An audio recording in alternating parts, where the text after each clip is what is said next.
A씨 가고. 사모님 어디로 갈래? 오케이, 좋았어. 옳지.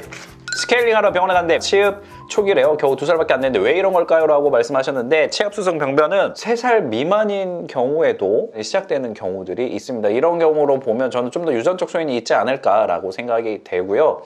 중요한 거는 겉으로 보는 잇몸이 올라와 있는 체압수성 병변의 어떤 특징 외에도 실제 스케일링을 했을 때 치과 방사선상 뭔가 치아 표면이 녹고 있다거나 뿌리 쪽에 손상이 오고 있는지 평가가 함께 이루어져야지 실제로 치아 흡수성 병변 상태인 거 최종 확인할 수 있으니까요. 그 부분까지 확인하시면 되겠습니다. 첫째가 7살쯤 되고 나서부터 제가 외출하면 초반 15분, 20분 정도 제 잠옷을 물고 다니면서 울고 꾹꾹이를 해요.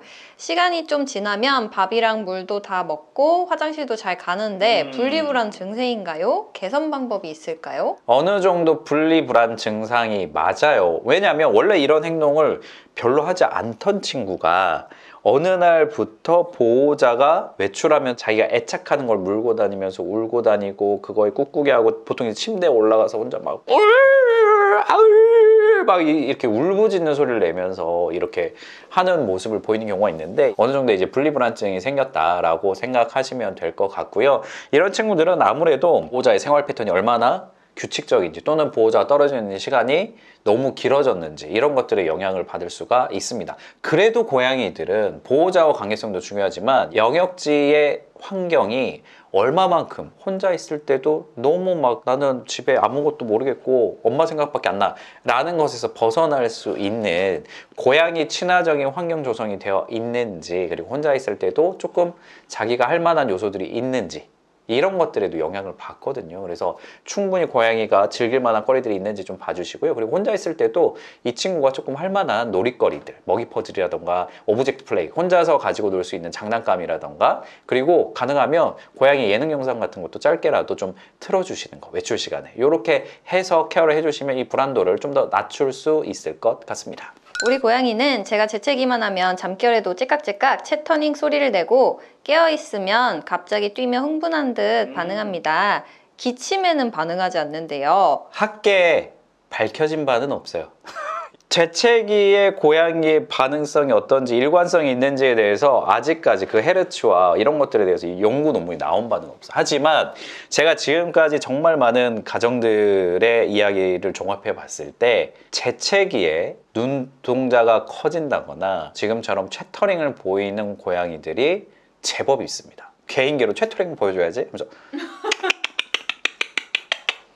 이걸 고양이들이 자기가 의도적으로 할 수는 없어요. 근데 이걸 한다는 건 뭐냐면 사냥 본능 버튼이 눌렸다라는 거거든요. 그래서 뭔가 우리가 재채기를 할 때 들리는 어떤 이 주파수 자체가 고양이의 사냥 본능을 자극하는 게 아닐까. 그리고 뭐 와이프분과 남편분의 어떤 재채기의 주파수 차이가 있을 것 같고요. 이거 자체가 고양이한테 어떤 문제가 있는 건 아니니까요. 네, 다만 평소에 사냥놀이를 충분히 해주지 않으면 내가 할 때 고양이 눈이 동공이 뒤집히면서 사냥꾼으로 변할 수도 있겠죠. 이 정도. 다음 주에 학대로 상처받은 아이가 저희 집에 오게 돼서 온 가족이 공부하고 준비하고 있는데 아이가 스트레스 받지 않게 잘 적응할 수 있게 해줄 수 있는 꿀팁이 있을까요? 조건이 좋아. 이 집이 상황이 너무 좋네. 우리 집에 사모님 혼자 있어봐요. 휴모님도 사모님 챙겨줘. 저도 사모님 챙겨줘. 모든 케어를 듬뿍 받을 수 있잖아요. 그래서 일단은 가족 단위에서 이렇게 고양이를 반려하기 시작했다는 거 너무 고양이한테 첫 번째 좋은 조건이고요. 두 번째, 이 친구가 근데 그 전에 학대받은 경험이 있어. 근데 학대라는 거는 이런 물리적인 터치, 탁 때린다는 거다, 발로 걷어찬다거나 이런 행동들이 있었을 수 있어요. 그러면 사람이 하는 스킨십을 초반에 되게 긴장하고 무서워할 수 있습니다. 그래서 아무리 집에 온 고양이가 조금 예뻐 보이고 좀 그 측은한 마음이 있어도 스킨십을 하기보다는 그냥 거리 유지를 한 일주일 동안 해주는 거. 무슨 시간이냐면 고양이가 이 사람들이 안전한지, 이 사람들이 하는 행동이 안전한지에 대해서 관찰할 수 있는 시간을 고양이에게 주도권을 주는 그런 시간입니다. 그래서 이 방 하나를 고양이 아지트로 꾸미신 다음에 그 상황에서 어떤 적극적인 스킨십보다는 영역지에서 적응하면서 이 사람들을 관찰할 수 있는 시간을 주시고, 그때는 그냥 간식을 주더라도 손에 주지 마세요. 한 1.5m, 2m 정도 거리를 두고 간식을 던져주면서 이 손이 하는 행동이 그전에는 이렇게 뭔가 학대를 하는 손이었다면 저 손이 움직일 때마다 나 되게 괜찮은 일이 생겼네, 사람 손이란 게 이렇게 다른 개념일 수도 있구나를 인지시켜주는 그 기간을 충분히 가져주시면 좋겠고요. 마지막으로 만약에 이 고양이가 그 학대 정도가 너무 심해서 트라우마가 생겼어. 트라우마 아시죠? 트라우마는 어떤 상황이 되면 정상적인 사고를 할 수 없을 만큼 몰라 나 이렇게 되는 상황이잖아요. 그런 상황까지 갔던 친구라면 오히려 적응 기간에 하루에 2번 정도 안정제를 먹이면서 이 과정을 거치는 것도 방법일 수 있겠습니다. 곧 1살이 되는 우리 고양이 낮에 3시간, 새벽에 2시간, 총 5시간 놀자고 합니다. 지금 생활 패턴이 몸에 부담이 되셔가지고 일찍 자려고 해도 11시만 되면 깨우네요. 원래 1살 여아의 적정 놀이 시간이 어느 정도 될까요? 없어요, 그런 거. 끝이 없습니다.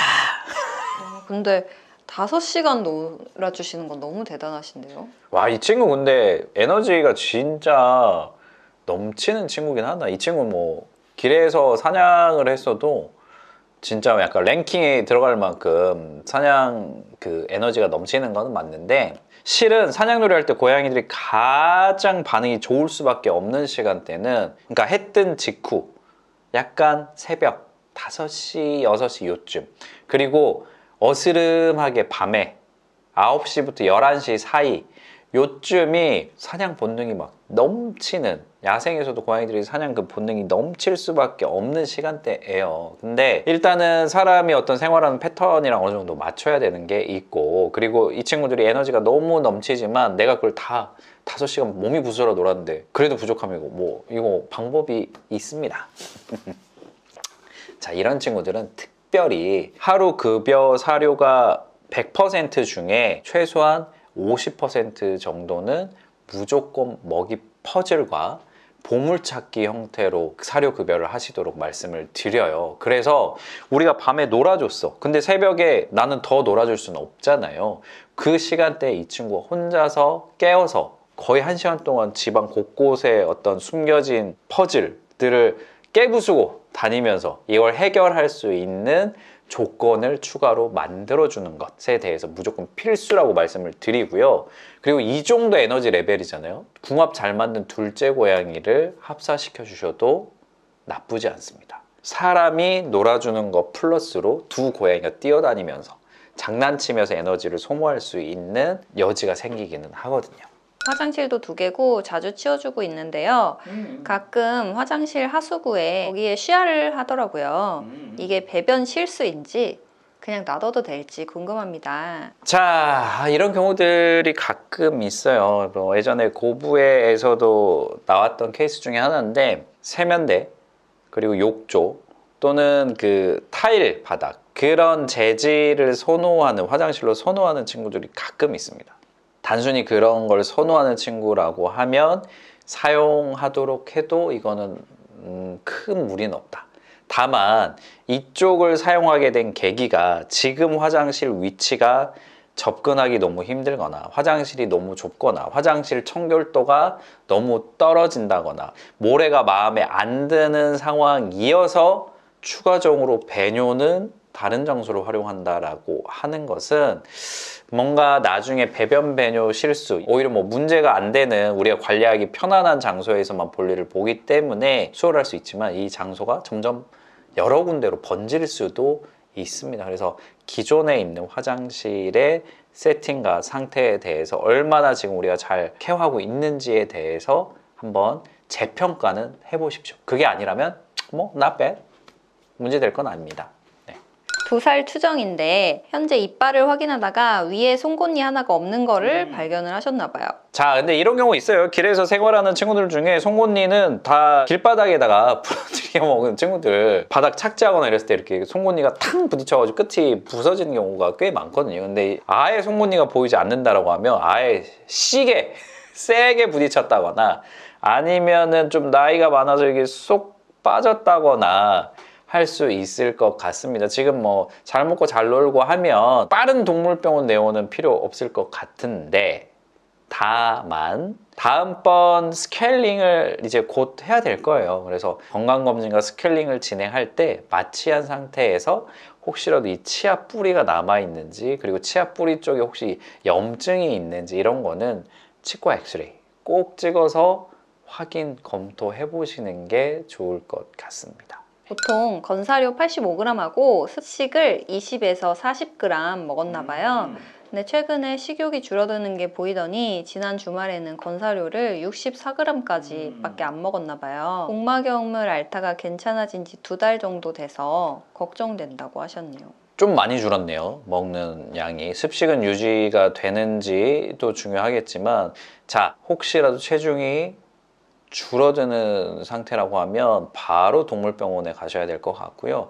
그게 아니라고 하더라도, 그러니까 식욕이 저는 3, 4일 정도 일시적으로 잠깐 줄어드는 거는 그럴 수 있다고 생각합니다. 이거 왔다 갔다 할 수 있거든요. 근데 만약에 일주일 이상, 지금은 애매하잖아요. 85g 먹었는데 64g. 근데 습식 먹는 양이 더 늘어났으면 상관이 없는데 습식 먹는 양도 똑같이 유지되고 있다라고 하면 식욕이 미세하게 계속 떨어지고 있네 라고 판단하고 병원에 가셔서 다시 좀 건강 상태를 검사하는 게 필요할 수 있습니다. 왜냐하면 전염성 복막염을 앓았던 친구가 아니라고 하면 저는 뭐 이렇게까지 걱정되진 않지만 그 경력이 있고 완치된 지가 2달 정도라고 하면 경우에 따라서 재발 가능성도 있기 때문에 하다못해 체온이라든가 혈액 검사상에서 보이는 어떤 글로불린과 같은 수치 변동 이런 것들이 있는지에 대해서는 조금 확인을 해보시는 게 좋을 것 같습니다. 근데 단순히 3일 정도?